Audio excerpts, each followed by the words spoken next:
Bonjour, bonsoir les étudiants, j'espère que vous allez bien. Dans cette vidéo, c'est un oral blanc de TIPE qui va vous être présenté par l'un de mes étudiants, ou plutôt je pense au moment où je publie cette vidéo, un de mes anciens étudiants, Gauthier, qui a travaillé sur le chitosan. Donc je précise que c'est un oral blanc, donc un oral d'entraînement, ce qui veut dire que c'est pas, on n'essaie pas de vous présenter l'oral parfait, mais un vrai oral d'entraînement, qui est quand même un oral de bonne qualité, avec un travail vraiment conséquent derrière. Mais l'idée, voilà, c'est un petit peu de partager un oral d'entraînement avec derrière des questions-réponses qui vont suivre, quelques corrections de ma part, et enfin un petit conseil de Gauthier en fin de vidéo. Voilà, donc l'esprit de cette chaîne, c'est comme d'habitude, c'est de vous donner un petit peu des trucs pour progresser. Si vous êtes en première année, de voir un petit peu à quoi ça correspond un TIPE, quels sont les attendus. Voilà, comme d'habitude, n'hésitez pas à interagir avec nous, donc avec moi-même ou avec Gauthier, qui viendra probablement peut-être répondre aux questions. Je compte sur toi, Gauthier. Dans les commentaires de la vidéo, et puis je vous souhaite bon visionnage et je vous laisse avec Gauthier. Bonjour, alors je vais vous présenter mon TIPE qui s'intitule Dépolluer les eaux des métaux lourds par le chitosan, donc un enjeu sociétal.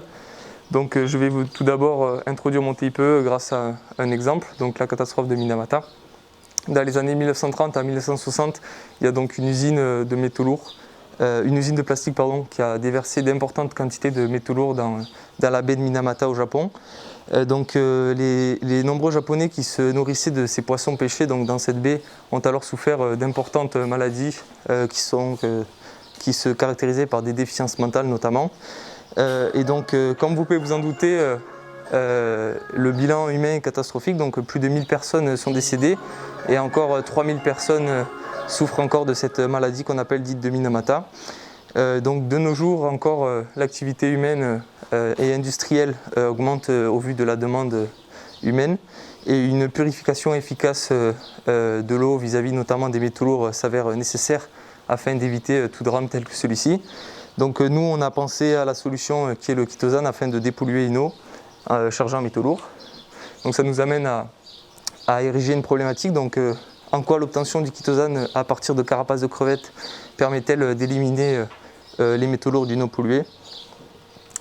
Donc dans un premier temps, pour répondre à cette question, on va donc synthétiser du chitosan à partir de carapaces de crevettes. Nous allons donc après caractériser le produit obtenu et nous allons après faire varier différents facteurs comme la complexation de plusieurs métaux lourds et l'étude du temps nécessaire à la complexation afin de donc étudier la réactivité de ce chitosan et finalement donc pour conclure si le chitosan est une bonne solution afin de dépolluer une eau chargée en métaux lourds. On va donc étudier un cas concret. Donc sans plus attendre, on commence donc par l'extraction de la chitine et la synthèse du chitosan. Donc dans un premier temps, on a donc récupéré 1 kg de crevettes qu'on a donc décortiquées afin d'obtenir les carapaces. Ces carapaces sont donc lavées et mises à l'étuve pendant 16 heures. Donc après, on a mixé les carapaces afin d'obtenir des copeaux les plus fins possibles afin d'augmenter la surface entre les agents chimiques et les copeaux. On a fait donc bouillir les copeaux dans de la soude pendant 1 heure à 2 mols par litre. Donc on a fait de la déprotéinisation par hydrolyse basique. En effet, donc, comme on le sait, les protéines sont constituées d'acides aminés. Et donc lorsqu'on change l'environnement de ces protéines et de ces acides aminés assez radicalement, on casse les acides aminés et on déprotonne les acides aminés. Donc on a des charges moyennes qui apparaissent sur ces acides aminés. Donc les acides aminés deviennent plus solubles dans l'eau et on peut assez facilement les éliminer par filtration. Par ailleurs, donc, on a aussi procédé à la déminéralisation des copeaux de crevettes par hydrolyse acide. En effet, donc, les carapaces de crevettes sont composées à 80% de minéraux comme les carbonates ou les phosphates par exemple. Par exemple, le CaCO3 qui est un minéral correspond donc à 80% de la masse sèche des carapaces de crevettes.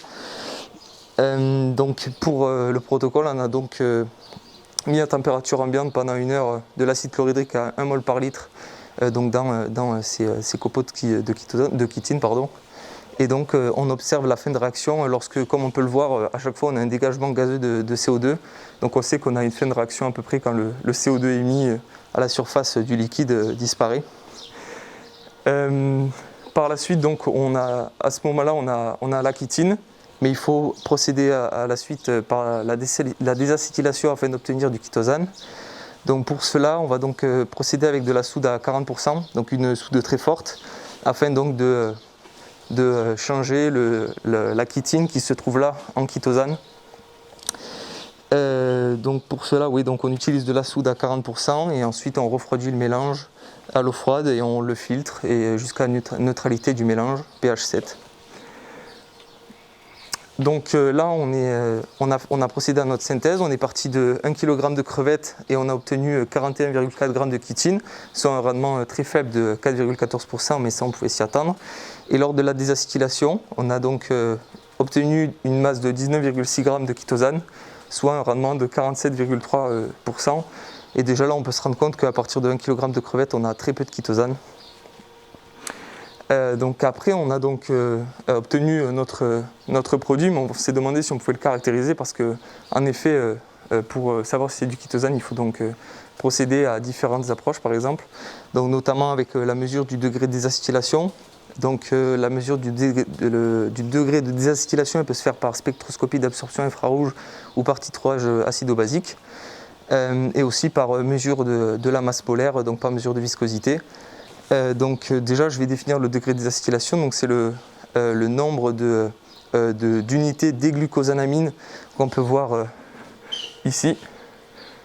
Donc le nombre de déglucosanamine sur le nombre de monomères total du chitosane. Donc moi, je me suis intéressé au titrage des fonctions amines du chitosane. Donc pour le protocole, on met un excès d'acide chlorhydrique dans une masse 1 g de chitosane. Après, donc, on procède au titrage par de la soude à 0,050 mol par litre. Au vu des travaux de Rinaud et al. De 99, on a donc le pKa de la fonction amine du chitosane qui est de 6,5. Donc lorsqu'on va ajouter notre soude, on va savoir que c'est l'acide chlorhydrique qui est en excès qui va être dosé. Donc c'est la première partie du dosage. Et par la suite, donc, lorsque tout l'acide chlorhydrique aura été consommé, ça sera les amines protonées, donc les ammoniums du chitosane qui seront titrés. Et donc ici, la valeur recherchée, ça va être le volume versé entre les deux équivalences qui va donc correspondre au nombre d'amines contenues dans le chitosane. Donc voilà, j'ai obtenu les résultats ci-dessus. Donc on obtient deux volumes à l'équivalence, donc de 6,5 et 16,8 plus ou moins 0,2 ml. Et donc grâce à une formule trouvée dans la littérature scientifique, on peut sortir donc une valeur de degré de désacétylation de 85,9%. Et grâce aux incertitudes, on trouve un DDA qui se trouve entre les 83 et 89%. Donc voilà, on a caractérisé notre produit, donc moi par la méthode de la pH-métrie, mais on a aussi fait par spectroscopie d'absorption infrarouge, et on sort des degrés de désacétylation qui sont aussi très proches du mien, mais sans incertitude parce que c'est plus compliqué sur la spectroscopie d'absorption infrarouge. Mais après, on se rend compte qu'avec les incertitudes que j'ai pu sortir, on se rapproche assez facilement du chitosane fait par absorption infrarouge si on avait les incertitudes. Et aussi, on trouve donc par mesure de viscosité une masse molaire de 290 kg par mol, avec une incertitude de plus ou moins 3 kg par mol, ce qui est tout à fait en accord avec les données trouvées dans les revues scientifiques. Donc maintenant, on sait qu'on a bien synthétisé du chitosane, mais il faut donc s'assurer que la complexation des métaux lourds est efficace vis-à-vis de celui-ci. Donc on a fait varier plusieurs paramètres d'influence, donc notamment le métal utilisé, la concentration initiale en solution métallique ou le temps d'agitation, la température ainsi que la quantité de chitosane introduite. Moi je me suis focalisé donc sur le métal utilisé et le temps d'agitation. Pour suivre tout d'abord la concentration en métaux lourds au cours du temps, on avait donc besoin d'une technique car en effet c'est compliqué de la suivre, donc il faut ici réaliser une courbe d'étalonnage avec différentes concentrations en cuivre et donc mesurer l'absorbance par spectroscopie UV visible.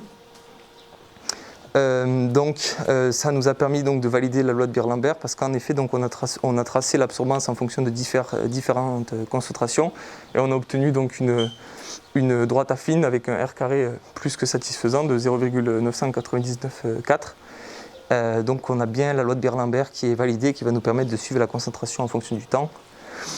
Dans un premier temps, on a donc étudié la complexation des différents métaux de différents métaux. Donc dans la littérature scientifique, on s'est rendu compte que le cuivre était plus complexé que le nickel, qui était lui-même plus complexé que le cobalt. C'est donc quelque chose qu'on a voulu vérifier. Donc on a mis sous agitation du cuivre, du nickel et du cobalt avec une masse de 5,0 g de chitosane et une concentration en métaux lourds qui était constante de 0,50 mol par litre. Et donc on a tracé donc, pour les différents métaux lourds la mesure d'absorbance toutes les 5 minutes. Et donc cette mesure d'absorbance nous a permis de remonter grâce à l'ordre Beer-Lambert à la concentration restante en métaux lourds et ainsi donc à la quantité de matière en métaux lourds grâce à la masse molaire. Et finalement donc on a obtenu grâce à la quantité de matière initiale le pourcentage restant. Et donc au vu du graphique, on se rend bien compte donc, que le cuivre est bien plus complexé que le nickel, qui est lui-même bien plus complexé que le cobalt au cours du temps. Donc on est bien en accord avec les données scientifiques. Finalement, donc, on a aussi étudié la complexation au cours du temps. Donc on a mis dans un bécher sous agitation une concentration en cuivre à 0,40 mol par litre et une masse de chitosane de 1 g. Et donc on a obtenu lorsqu'on a tracé l'absorbance en fonction du temps, cette courbe-là, et donc on s'est rendu compte qu'au-delà de 20 minutes, on observait un palier où c'est que le chitosane ne complexait plus les métaux lourds. Et donc on a formulé une hypothèse, on s'est dit, c'est dans les 10 voire 20 premières minutes que la complexation se fait, et du coup on a essayé de vérifier cette hypothèse par une deuxième expérience, où là on a pris des points plus rapprochés sur les 20 premières minutes, et donc on a bien validé notre hypothèse parce qu'on a une forte complexation, voire les 83% du chitosane, 83% des métaux lourds qui peuvent être complexés, qui vont être complexés sur les 10 premières minutes. Donc voilà, on a essayé donc après de modéliser cette hypothèse cinétiquement et de déterminer des constantes de complexation. Donc j'ai modélisé l'équation par cette équation ici. Donc on a une réaction avec une réaction retour, parce que comme on l'a vu, il y a une sorte d'équilibre qui est atteint à un niveau, une sorte de palier. Et donc nous nous sommes placés dans l'hypothèse où le chitosane était placé en excès et que deux monomères de chitosane permettaient de complexer un ion cuivre 2. Donc c'est pour ça qu'on a un 2 et une constante de vitesse apparente. Donc après on a pu mettre en équation cette réaction. On a donc pu résoudre et aussi sortir une concentration à l'infini qui a cette valeur-là. Et donc après on s'est rendu compte que si on traçait ln de c de t moins c infini sur c0 moins c infini en fonction du temps, on pourrait sortir cap plus k-1, pardon, et donc assez facilement on va pouvoir donc remonter à k-1 grâce à la valeur de c infini. Et donc puisqu'on a k plus k-1, on va aussi pouvoir remonter à k et donc aussi remonter à la constante de complexation, donc puisqu'on obtient donc une constante de complexation de 3. Après, quelques critiques qu'on pourrait faire aussi, donc on a obtenu un R carré qui est assez peu satisfaisant parce qu'on a un R carré qui a 0,96 et des poussières. Donc là, on pourrait peut-être éliminer ces deux points qui sont assez loin de la régression linéaire, qui peuvent donc fausser les résultats. Donc finalement, pour conclure sur l'étude, donc on a un temps de complexation qui est assez infime, donc la complexation se fait très rapidement, la température n'a très peu d'influence, et donc on sait que donc, si on veut, grâce au chitosane, dépolluer une eau, ça sera plus facile de dépolluer une eau chargée en cuivre qui sera plus chargée en nickel qu'une eau chargée en cobalt, pardon. Et aussi donc finalement la concentration en métaux lourds influe beaucoup, donc si elle augmente, il faut plus de chitosane afin de complexer tous les métaux. Et donc pour conclure sur le chitosane et sur ses applications peut-être, on peut donc voir que si on se place dans un cas réel, donc avec une concentration en Cu2+ de 0,020 mol par litre, qui est assez faible mais qui en fait est déjà assez élevée puisqu'elle est 635 fois la dose acceptée par l'Union européenne, on se rend compte qu'en fait le chitosane, même avec une masse de 1 g de chitosane, après 8 minutes de complexation, on passe en dessous de la barre acceptée par l'Union européenne, qui est donc une concentration massique de 2 mg par litre, soit une absorbance de 0,018. Donc on est assez content parce que le chitosane assez rapidement permet de dépolluer une eau qui est 635 fois trop polluée pour une eau potable. Et du coup, c'est assez prometteur pour l'avenir. Par contre, on s'est rendu compte, puisque les rendements étaient très peu importants, et qu'avec 1 kg de crevettes, on obtenait très peu de chitosane, on s'est dit que peut-être on pourrait le recycler. Donc pour le recycler, on a pensé à le DTA. En effet, donc lorsque le chitosane a complexé un métal lourd, il peut peut-être être mis en présence de DTA qui va complexer le métaux lourd et donc rejeter du chitosane en poudre qui sera réutilisable. Mais par contre, on peut avoir quelques limites. En effet, le DTA est très cher et très toxique, donc ça peut être une limite. Il faudrait chercher d'autres solutions afin de recycler le chitosane. Et donc pour conclure, on peut dire qu'au vu des différentes recherches, on a donc une solution assez viable pour éviter d'autres catastrophes telles que celle de Minamata. Mais il faudrait encore approfondir le sujet et notamment la recyclabilité. Merci Gauthier. Première question que je voulais te poser, c'était par rapport à cette eau qui est 635 fois trop polluée en cuivre 2. Est-ce que tu connais des exemples dans l'histoire ou autres avec des eaux extrêmement polluées du même ordre de grandeur, soit en cuivre, soit en autres métaux lourds? Du coup, sur celle de Minamata, j'avais recherché un peu, mais j'avais pas réussi à trouver Mais je savais qu'on était sur des concentrations qui excédaient largement 0,02 mol par litre.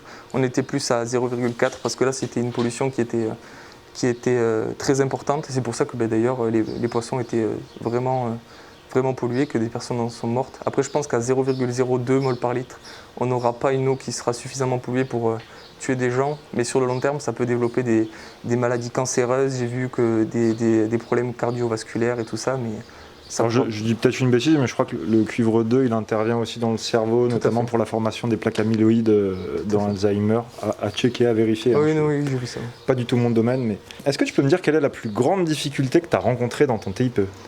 Je pense que ça a été de trouver un chitosane industriel qui était fiable, parce qu'on a acheté plusieurs sortes de chitosane, parce qu'en fait on a eu rapidement des problèmes lorsqu'on faisait nos mesures et nos différentes expériences. C'est qu'en fait soit le chitosane il marchait pas du tout, soit il marchait peu, ça a été très compliqué, donc on a dû expérimenter plusieurs producteurs.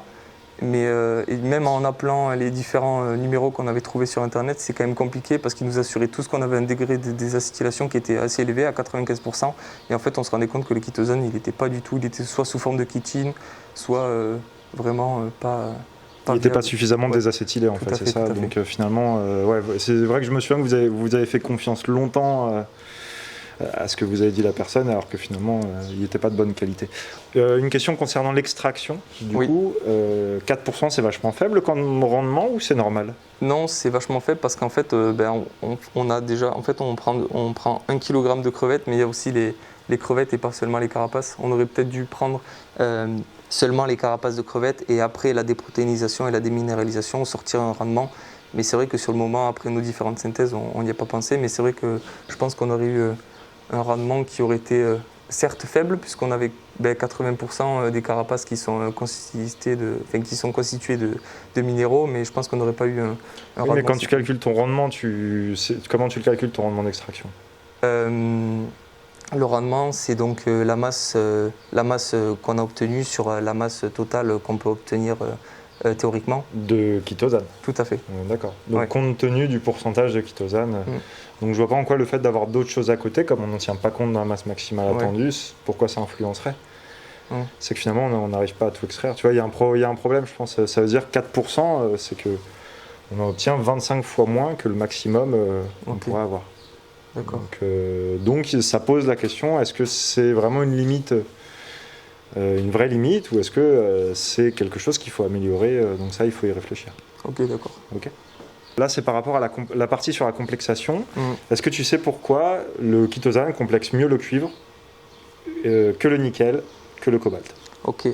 Du coup, pour cette question, je sais qu'il y a des questions de thermodynamique, mais bon, je ne m'y suis pas trop intéressé.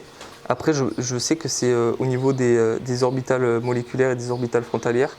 Je sais que du coup, ce qui différencie le cuivre du nickel, du cobalt, c'est qu'il y a les orbitales D qui sont plus ou moins occupées, qui donc font que le cuivre est donc il a une meilleure affinité avec donc les groupements déglucosanamine, qui sont des bonnes bases de Lewis, si je dis. Oui, ce sont des bonnes bases de Lewis. Donc là, il faudrait que vous regardiez, parce que soit effectivement on peut regarder au niveau orbitalaire, mais je pense que le mieux ça reste d'aller chercher des constantes. Par exemple, alors avec le chitosane on aura du mal à les trouver, mais en prenant l'ammoniac, en prenant le complexe cuivre complexé par ammoniac, nickel complexé par ammoniac, et cobalt complexé par ammoniac, ça nous donne une idée de la force de liaison, enfin une comparaison plutôt azote et métal considéré. Donc je pense que si vous trouvez cet ordre là des constantes, et finalement ça peut vous donner un argument pour répondre à ce genre de questions. Et j'avais une autre question, maintenant si on va sur la détermination de la constante bêta, tu veux bien remettre la diapo? Oui, pas de souci. Est-ce que tu as... C'était là. Ici. Donc vous avez déterminé une constante de complexation. Oui. Voilà.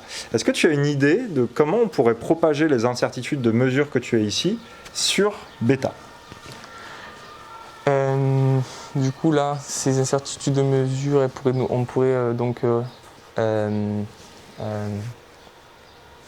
on pourrait les propager sur K plus K-1, mais après non, je vois pas trop comment. Ok, on en parlera après, je t'expliquerai.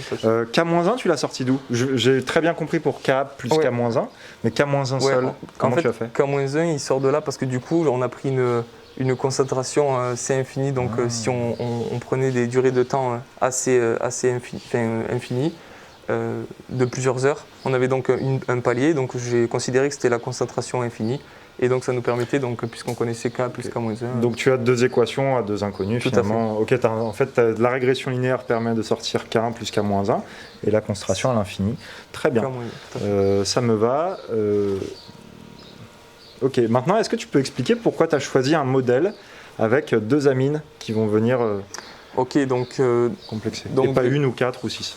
Ok, donc en fait on a deux modèles pour la complexation des métaux lourds. On en a donc soit le modèle de Pont, soit l'autre modèle, mais je ne me souviens pas parce qu'on n'en a pas trop discuté. Donc il y a soit une complexation qui se fait donc de part et d'autre du métal. D'accord avec ça, mais ce que je veux savoir c'est pourquoi toi tu as choisi celui-là. Du coup je me suis dit que puisque là on se plaçait en excès de chitosane, je ne voyais pas pourquoi le cuivre allait se faire complexer que par un seul monomère de chitosane. Et voilà, du coup, je trouvais que c'était la modélisation la plus... C'est une bonne réponse. Mais tu vois, d'entrée de jeu, tu peux dire, dans la littérature, j'ai vu qu'il y avait des modèles de complexation par une ou deux amines via le chitosane. Et très bien ton argument, après, oui, de l'excès, ok, effectivement. Qu'est-ce que ça t'a apporté, en quelques mots, la réalisation de ton TIPE? Le truc principal que tu as retenu, que tu as appris? Ok, déjà, le chitosane, en fait, je ne connaissais pas du tout. Et c'est grâce à mes professeurs du coup que j'ai découvert mes professeurs de sucre que j'ai découvert cette alternative. Et en fait, on s'est rendu compte qu'il avait il pouvait améliorer la vie quotidienne dans plusieurs domaines. Et notamment, je me suis rendu compte qu'on pouvait fabriquer, grâce à mes recherches, des bioplastiques en chitosane et complètement durables et biodégradables. Et du coup, je me suis rendu compte que peut-être en école d'ingénieur, je pourrais travailler sur ça et essayer d'améliorer les recherches sur ça. Et ça m'a vraiment ouvert l'esprit sur les capacités de cette molécule. Ouais, ça illustre bien le fait qu'un TIPE, c'est jamais vraiment fini. Ah oui, tout à fait. Mais bon, c'est ok. Et sur le point de vue plus formatif, personnel, en dehors du chitosane, je veux dire, est-ce que toi, par exemple, là je sors un peu de l'oral blanc, évidemment, mais pendant la prépa, c'était plutôt chouette de faire le TIPE ou tu aurais préféré de ne pas l'avoir parce que c'était trop lourd? Non, en vrai, c'était, on a été assez assidus pendant on a essayé de se tenir à chaque fois dès qu'on avait 2 heures, on faisait nos recherches de thèse et j'ai trouvé ça super bien parce que des fois, ça a été super compliqué de chercher des thèses et de trouver des informations parce qu'à chaque fois, ça se répétait ou alors c'était complètement difficile de sortir des informations viables. Mais à force, j'ai pris plaisir à rechercher les thèses et dès que ça marchait, j'étais content. Et du coup, non, franchement, je l'ai bien vécu et je suis content pas que ce soit annulé, par exemple, cette année. Ouais, ça c'était frustrant l'an dernier, effectivement, avec la Covid. Ok, très bien. Et si maintenant je te disais, tant qu'on y est, on va en profiter, si je te dis de regarder la caméra et si tu devais donner un conseil à quelqu'un qui n'a pas encore fait son TIPE pour qu'il évite de se prendre trop des murs au passage, même si on sait qu'on prend toujours des murs en TIPE, mais quel conseil tu garderais? Moi, déjà, je dirais qu'il faut... nous, par exemple, on a été en galère plusieurs fois, je dirais qu'il faut vraiment rester... à fond dans le truc et y croire parce que nous on n'y a pas cru pendant 7 ou 8 mois et en fait à un moment ça a marché et là tout a déroulé, donc il faut vraiment s'accrocher et faire surtout un TIPE qui nous plaît. Il ne faut pas se lancer dans quelque chose qui ne nous plaît pas du tout. On prendra plaisir et ça se déroulera tout seul, je pense. Mais qu'est-ce qui t'a permis de débloquer la situation? Ben là du coup on a tout remis en question, et en fait on avait tout remis en question sauf le produit. Et c'est là du coup que en fait, c'est vraiment en remettant tout en question qu'on s'est rendu compte qu'il y avait un truc qui ne marchait pas, et ben, c'était le produit industriel, même s'il était censé être fiable, ben, en fait pas du tout. Et du coup voilà, c'est vraiment en remettant tout en cause. C'est un peu votre contact en fait qui vous a mis dans la panade. Ouais, tout à fait. Bon, bah, on le remercie dans la vidéo du coup. Ok, très bien. Bon bah merci Gauthier, j'espère que tu arriveras à montrer le meilleur de ce TIPE devant le jury. Bon bah merci. Merci.